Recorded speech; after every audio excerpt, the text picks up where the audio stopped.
Short plan करने से पहले प्राइस को देखते रहना, कहीं अगर प्राइस ऐसे बना दिया तो यहाँ से भी लॉन्ग प्लान करना। और अगर लो कंटिन्यू बना रहा है जैसे हम पहले कर रहे थे डिफेंसिव सेल, हम डिफेंसिव सेल करेंगे। बस प्राइस को समझना, कब कैसे जाना है, कब क्या करना है, ये सबसे इम्पोर्टेंट है। ट्रेडिंग प्रेडिक्शन जानने का नाम नहीं है।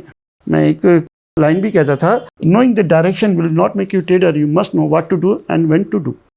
यानी अगर आपको डायरेक्शन मालूम है, ये इम्पोर्टेंट नहीं है। इम्पोर्टेंट ये है कि कब आपको डायरेक्शन पकड़ना चाहिए, कब थोड़ा आपको अवॉइड करना चाहिए। तो इस वर्ड को बहुत अच्छे से समझना और उसी हिसाब से आप निफ्टी को मंडी की ट्रेडिंग सेशन में प्लान कर सकते हैं। नमस्कार दोस्तों, वीकली मार्केट एनालिसिस में आप सभी का एक बार फिर से स्वागत है। बाजार में आज एक बहुत बड़ा रन आया है और सबसे पहले हम इसी की बात करेंगे कि आखिर ये इतना बड़ा रन कैसे आया। अगर आप देखोगे तो मैंने आपको जब भाग रहा था ना, तब भी कहा था कि यहाँ पे एक सिंगल पुल बैक नहीं आ रहा है और जो नेक्स्ट रेजिस्टेंस रहेगा वो रहेगा 23,620 में। अभी आपको सारे लॉजिक समझा दूंगा, लेकिन सबसे पहले आप क्वेश्चन पूछो, क्यों नहीं एक सिंगल पुल बैक है, पहला चीज। दूसरा चीज कि आखिर कौन यहाँ पे घुसा है और क्यों घुसा है, तब जाके आपको असली मतलब समझ में आएगा कि आखिर किस तरीके से बाजार में बड़ा खेला होता है। छोटा खेला तो हम और आप अक्सर खेलते रहते हैं, है ना, लेकिन बड़ा खेला कैसे होता है, क्योंकि अगर वो समझेंगे ना तभी तो बड़ा पैसा बनेगा, राइट ना। तो उसको समझते हैं, ठीक है। इंट्राडे चार्ट से हट जाते हैं और चले जाते हैं आ वाली चार्ट पे, ठीक है। अब आप ये देखो, लो ब्रेक, प्राइस ऊपर, लो ब्रेक, प्राइस ऊपर, ठीक है, फिर प्राइस ऊपर, फिर से नीचे आया, फिर से ऊपर। तो यहाँ पर एक्चुअली जब भी प्राइस एक्शन की बात होती है तो हम बात करते हैं लो कट गया, मतलब बाजार नीचे जाने वाला है। जब भी हम अपनी पोजीशन बना रहे हैं सेल की, तो यहाँ पर आकर कोई बाई कर ले रहा है, राइट ना, फिर से हम सेल पोजीशन बनाते हैं, फिर से कोई आकर बाई कर ले रहा है। तो कौन है वो, तब आपको समझ में आएगा। जब ये आप सवाल पूछोगे ना, तब जाके आपको समझ में आएगा कि मुझसे बड़ा प्लेयर है, मैं बहुत छोटा हूँ उसके सामने। क्यों? क्योंकि हम मार रहे हैं 2 लॉट और सेम जगह पे वो मार रहा है 2 लॉट। तो ये चलाने वाला है ना मार्केट मूवर, यही है ना। तो ये यहाँ पर सिर्फ क्या कर रहा था, अपने ऑर्डर फिल कर रहा था। किस चीज़ के लिए? ये आज के दिन के लिए। दिखाई दिया, समझ में? और हो सकता है ये पूरा ट्रेंड चेंज हो जाए, बाजार आपको एक नया बुल रन दिखा दे। तो अगर स्मार्ट मनी घुसेगी नहीं, तब तक आपको ये मूव देखने को नहीं मिलेगा। और स्मार्ट मनी अक्सर ऐसे ही घुसती है। अगर आपको याद हो और आप मेरे टेलीग्राम चैनल पे हो, तो मैंने आपसे कहा था कि मैं फ्यूचर लॉन्ग बनाऊंगा। मैं वेट कर रहा हूँ कि कब। आज ही वो दिन था जहाँ से फ्यूचर लॉन्ग बना। अगर टेलीग्राम में आज के दिन की ही बात कर रहे हैं, सबसे पहले हम निफ्टी का चार्ट लगा लेते हैं। मैं सेंसेक्स के चार्ट पे बात कर रहा था, ठीक है। निफ्टी का चार्ट लगाकर एक बात करते हैं, ठीक है। अब इस जगह पे देखो, जब यहाँ पर बात हो रही थी ना, तभी मैंने कहा था कि 26,500 के आसपास था कि भाई पुल बैक नहीं आ रहा है, ठीक है, हमें एंट्री नहीं दे रहा बाजार। अगर पकड़ सकते हो पकड़ लो, नहीं तो ये मिलेगा नहीं। ये 23,620 इसका टारगेट है। और अगर आप ध्यान देंगे तो क्लोजिंग है करीब 23,631। तो ये आज के दिन ये 2 कैंडल के बाद ही क्यों समझ में आया, तो इसको भी मैं आज एक्सप्लेन करूंगा। तो वीडियो को बहुत शांति से और पूरा देखिएगा। आप लोग क्या करने आते हो, लेवल्स। अरे लेवल्स कुछ नहीं है यार। अगर तुम इन सब चीज़ों को नहीं समझोगे तो तुम लेवल्स को क्या ही ट्रेड करोगे, कुछ नहीं हो पाएगा। कभी भरोसा होगा, कभी नहीं होगा, कभी मुझको क्रिटिसाइज करोगे, कभी अपने आप को क्रिटिसाइज करोगे, कभी फलाना को क्रिटिसाइज करोगे। आप लोग सीखना नहीं चाहते हो यार। आप अगर ये सब चीज़ें ध्यान दोगे ना, तब जाकर आपको असली मूव समझ में आएगा। अब हम यहाँ बात करते हैं वीकली चार्ट पे। और मैं अक्सर एक चीज़ बोलता हूँ कि वीकली कैंडल बहुत इंपॉर्टेंट होती है। और क्यों होती है वीकली कैंडल इंपॉर्टेंट? क्योंकि वीकली कैंडल पूरे वीक के सेंटीमेंट को प्रेजेंट करती है। अगर 4-5 दिन लगातार बाजार नीचे गिरा है, क्लोजिंग के दिन, यानी आज फ्राइडे है तो आज क्लोजिंग आएगी, उस दिन अगर बाजार कोई हरकत करेगा तो ये 4-5 दिन के जितने भी शॉर्ट सेलर हैं उन सबको क्या करेगा, खींच के ले जाएगा ऊपर और बनेगी आपकी कुछ इस तरह की कैंडल। दिखाई दे रहा है? वीकली क्लोजिंग है। अब इसको आप बुलिश लॉन्ग डे कह सकते हैं, ठीक है, कि भाई बुलिश लॉन्ग डे बनी है, बुलिश रिवर्सल है। मैं इसको इस तरीके से देखता ही नहीं, मैं देखता हूँ उससे पहली वाली कैंडल क्या है, रेड, यानी सेलर आए थे। उसके बाद जो कैंडल बनी है वो क्या बनी है, ग्रीन। तो ये इस कैंडल ने क्या किया, इस कैंडल ने यहाँ के जितने भी सेलर थे उनको चाकू लगाकर हथौड़ा मार के किसी भी तरीके से बाजार से बाहर कर दिया। तो जब बाजार इनको बाहर करेगा तभी तो बाजार सेलिंग प्रेशर को ऑब्जर्व कर देगा, कहते खत्म, हटाओ, अब मैं जाऊंगा ऊपर, राइट ना। तो इसीलिए वीकली क्लोजिंग बहुत मैटर करती है। तो यहाँ पर आज की क्लोजिंग के बाद एक साइन आया है कि बाजार में रिवर्सल्स आ सकते हैं। इसको डीपली भी हम समझेंगे, ठीक है, कि किस तरीके से बाजार में रिवर्सल आ सकता है, ठीक है, क्या लेवल्स रहेंगे। सबसे पहले आप ये देखो, ठीक है, ये डेली हाई है, ये निकल गया। अब ये हर्डल बचा है 24,300, उसके बाद ये हर्डल है आपका 24,750 और उसके बाद है आपका 26,300। सोच के देखना, इसके बाद डायरेक्टली 26,300 है। जिसको लगता है कि बाजार में क्रैश आ रहा है, हो गया क्रैश, बाजार में क्रैश आ रहा है, हो गया क्रैश। अक्सर आप लोग क्रैश क्रैश क्रैश बोलते हो ना। कुछ लोग तो ये भी बोलते हैं कि एक इन्फ्लुएंसर को मैंने अभी सुना था जो कह रहा था मंदी आ रही है। एक इन्फ्लुएंसर को रिसेंटली कहा था जिसने कहा था कि बाजार तो यहाँ पे बहुत बुरा गिरने वाला है। मैं उन चीज़ों की बात ही नहीं करता। मैंने अभी आपको एक लाइव स्ट्रीम में मंथली कैंडल पे दिखाया था कि 250 में एक का सोर्स हाई और एक का सोर्स लो। ये एक रेंज है जो बाजार की वैल्यू को बताती है कि निफ्टी 50 ने हिस्टोरिकल, यानी जब आप पैदा नहीं हुए थे तब से आज तक में इनको ब्रेक ही नहीं किया है। 50 का जो हाई है वो माइल्ड है और 50 का जो लो है वो चीप वैल्यूएशन है।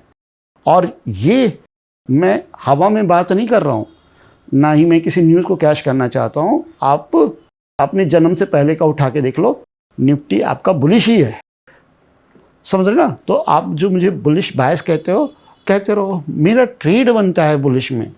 मैंने किसी लेक्चर में कहा भी है कि निफ्टी को मैं पापा कहता हूँ और पापा को शॉर्ट जब जब मारा है मैंने तब तब मुझे लॉस हुआ है, लेकिन जब जब इसको फ्यूचर में लॉन्ग मारा है तब तब ये प्रॉफिट दे रहा है। इसका ये कतई मतलब नहीं है कि मैंने आज फ्यूचर लॉन्ग कर दिया। वैसे मैंने आपको टेलीग्राम पे अपडेट किया कि मैं सही हूँ। अरे मेरा कन्विक्शन है यार, और कन्विक्शन का रीज़न है, हवा में बात नहीं करता हूँ मैं, ठीक है ना। चलिए सॉरी, थोड़ा एग्रेसिव नहीं होना चाहता मैं। अब आज की रैली के बाद क्या, सबसे पहली चीज़ है कि एक आदमी को कंट्रोल करना है, ठीक है। वो आपके हमारे बस में नहीं है, वो है डोनाल्ड ट्रंप। कुछ न्यूज़ बनाना लिया है बस, और कुछ रीज़न नहीं है कि बाजार नीचे गिर जाए। हाँ, बस क्या कि एक न्यूज़ ही है जो बाजार को नीचे लेके आ सकती है, क्योंकि as per price action, as per resistance, as per supply zone आज के दिन सब निकाल दिए इसमें। तो चांसेस 90% है कि बाजार ऊपर जाएगा और 10% हमारे चाचा के हाथ में है, यूएस वाले चाचा के हाथ में है। कुछ बम ना फोड़ दें, अगर वो फोड़ देंगे तो बाजार का सेंटीमेंट चेंज हो सकता है। अदरवाइज ये पूरा का पूरा बुलिश है। और अगर मैं लेवल्स की बात करूं तो हायर पॉइंट्स पे क्लोज हुआ है, मैं लेवल्स कैसे निकालूंगा। अगर मैं आवली चार्ट पे आऊँगा तो आज इसने सारे हाइज ब्रेक कर दिए, मैं लेवल कैसे निकालूंगा। ऐसा नहीं है कि लेवल नहीं निकल सकते, लेकिन समझदारी इसमें है कि मंडी के ट्रेडिंग सेशन में हम पहले ओपनिंग होने दें कि बाजार ओपन कहाँ हो रहा है, गैप अप हो रहा है, गैप डाउन हो रहा है। दो कंडीशंस हो सकती हैं, बाजार फ्लैट ओपन हो या किसी गैप के साथ ओपन हो। लेकिन यहाँ पर जब गैप की बात होती है ना, तो इसमें ये पॉइंट पर चीज़ अलग हो जाती है, इस पॉइंट पर चीज़ अलग हो जाती है। कैसे, वो मैं अभी आपको एक्सप्लेन करता हूँ। पहले क्या है, ये बुलिश रन है, ठीक है। अब मान लीजिए गैप डाउन ओपन हो जाता है। अब मैंने आपको एक यूनिवर्सल स्ट्रैटेजी बनाई है कि 30 मिनट की रेंज को देखो, जिस साइड भी ब्रेक हो वहाँ पे ट्रेड करो, राइट ना। लेकिन ऐसा नहीं करना है। अगर बाजार गैप डाउन ओपन हो जाती है, ठीक है, तो 30 मिनट की रेंज के हाई पर एग्रेसिव ट्रेड करो। ठीक है, क्यों? क्योंकि ये बुलिश बाजार में बुलिश रिवर्सल है। कॉन्सेप्ट समझना, ये नहीं कि आप बस लेवल्स को मार करो, ठीक है। एग्रेसिव लॉन्ग इसलिए करो अगर कैप डाउन हुआ तो, क्योंकि बाजार में आज का दिन बुलिश है, आवली स्ट्रक्चर मिला है आपको, तो यहाँ पर फिर से इसी तरीके का मूव कंटिन्यू होगा, इस वजह से करो। अगर डाउनसाइड ब्रेक होता है तो डिफेंसिव करो। आप एग्रेसिव और डिफेंसिव को इस तरीके से समझ सकते हैं कि अगर आप 4 लॉट करते हैं तो एग्रेसिव में 4 लॉट गए तो आप डिफेंसिव में 1 या 2 लॉट के साथ जाएं, यही है डिफेंसिव, यानी पोजीशन साइज को मैनेज करो। अब गैप अप की अगर हम बात कर लें, ठीक है, तो फर्स्ट कंडीशन क्या है? अप साइड ब्रेक 30 मिनट की रेंज का हाई ब्रेक होगा। सेम चीज़ है, बुलिश कंटिन्यूशन, यहाँ बुलिश रिवर्सल हो गया, यहाँ पे बुलिश कंटिन्यूशन हो गया, वहाँ पे भी आप ट्रेड प्लान कर सकते हैं। लेकिन अगर 30 मिनट का रेंज लो ब्रेक करे तो भैया सतर्क हो जाना। शॉर्ट प्लान करने से पहले प्राइस को देखते रहना, कहीं अगर प्राइस ऐसे बना दिया तो यहाँ से भी लॉन्ग प्लान करना। और अगर लो कंटिन्यू बना रहा है, जैसे हम पहले कर रहे थे डिफेंसिव सेल, हम डिफेंसिव सेल करेंगे। बस प्राइस को समझना, कब कैसे जाना है, कब क्या करना है, ये सबसे इम्पॉर्टेंट है। ट्रेडिंग प्रेडिक्शन जानने का नाम नहीं है। मैं एक लाइन भी कहता था, knowing the direction will not make you trader, you must know what to do and when to do. यानी अगर आपको डायरेक्शन मालूम है, ये इम्पॉर्टेंट नहीं है। इम्पॉर्टेंट ये है कि कब आपको डायरेक्शन पकड़ना चाहिए, कब थोड़ा आपको अवॉइड करना चाहिए। तो इस वर्ड को बहुत अच्छे से समझना और उसी हिसाब से आप निफ्टी को मंडी की ट्रेडिंग सेशन में प्लान कर सकते हैं। अब हम यहाँ पर बात करेंगे बैंक निफ्टी इंडेक्स की। ये अलग ही है, और अगर मैं कहूँ कि यही लीड कर रहा है तो गलत नहीं है, ठीक है।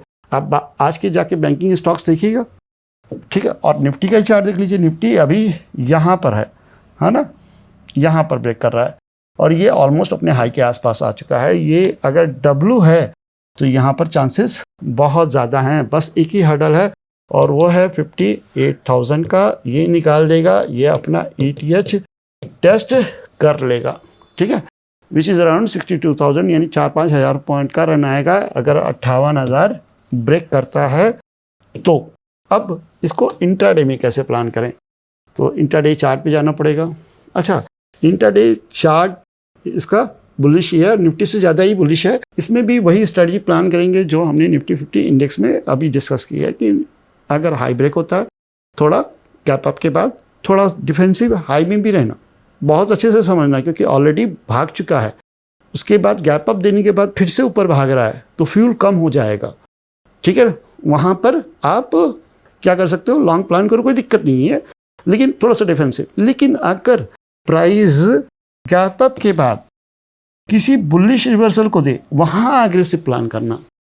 अब जाके आपको ये कॉन्सेप्ट क्लियर होगा कि बुलिश रिवर्सल बुलिश बाजार में, बेरिश रिवर्सल बेरिश बाजार में, ये इसी सीक्वेंस में काम करते हैं। अगर आपको बेस्ट ट्रेड करना है तो बुलिश मार्केट में अगर बुलिश रिवर्सल आया वो बहुत अच्छा काम करेगा, बेरिश मार्केट में बेरिश रिवर्सल आया वो बहुत अच्छा काम करेगा। तो ये सब चीज़ें समझ के आप अपनी ट्रेड्स प्लान कर सकते हैं। मैं लेवल यहाँ पर इसलिए नहीं दे रहा हूँ क्योंकि ऑलरेडी बहुत भागा है आज, भैया को कहीं सांस तो लेने दो। अगर मैं लेवल्स की बात करूँगा तो मैं क्या करूँगा मालूम है, ट्रेडिशनल लेवल्स की, तो कहूँगा 55,800। अब आप बोलो 55,800 सुनते आप क्या बोलोगे?